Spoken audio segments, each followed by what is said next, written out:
Can you walk us really quick through the day before we wrap up? Oh, yeah. That he passed? Yeah. So he went to visit a friend. So he woke up. Okay.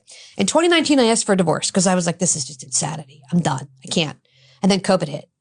And then it was like, I can't get a divorce. I can't file. I can't get to court. I can't. So he's like, listen, everything is going to go crazy. Let's just buy a house. We'll split it and we'll have separate ends of the house. That's what we did. So he had one house with his two dogs. I had the other side with my dog. And about halfway through COVID, he looks at me and goes, I'm not going to divorce you. I'm not going to sign the papers. And I said, well, why not? And he's like, I don't want a divorce because he's access to money. So I'm like, okay, well, I'm cutting you off of everything. You have nothing money-wise, except a tiny little like allowance because he wasn't touring because of COVID. And that was it. So I kept saying, I really want to divorce you, but I can't just give you a bunch of money. You're going to overdose. So I went to an attorney and I said, how do I do this safely and put money for him in a trust that he has to be sober for? Attorney said, you can't. He's your husband. He's not your son. Can't.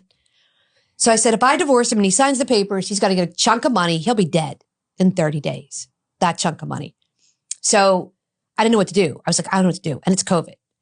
So I just kind of waited it out. And finally I said to him, I'm going to take a trip. I'm going to Connecticut. I'm going to be gone for like 2 weeks. And he was having some pain in his side. And I said, what's going on? He's like, I don't know, ulcer or whatever. So I left and I called him and he didn't sound right. I'm like, you don't sound right. He said, well, I have a lot of pain. I'm like, well, go to the ER. Didn't go. I come back and he's pale white and his entire stomach is swollen. And I looked at him and I'm like, you need to go to the ER. I think you're bleeding internally. And no, I'm fine. So I took a nap. And as I was sleeping, you know how you have that like sense of just wake up, something's bad? Mm. I woke up and I hear thud and he fell. So I called 911. He goes to the ER and he had lost so much blood at this point and they didn't know what it was. And they ended up, he had a gash on his head from where he fell. So they thought that that was the primary problem. And I kept saying, no, something else is wrong. So they went to stitch up his forehead and he went into shock. So they put like the mask over him, had to incubate him. They found out that his hepatic artery, the artery that goes from the gallbladder to the liver, bust because there was a gallstone that went through that cut it. So what I was seeing was the gallstone was stuck and it was a slow bleed. So it was bleeding and then it tore. So they put him into surgery. And as they brought him out, they said 1% of the population survives the surgery. He survived it. He went to the ICU.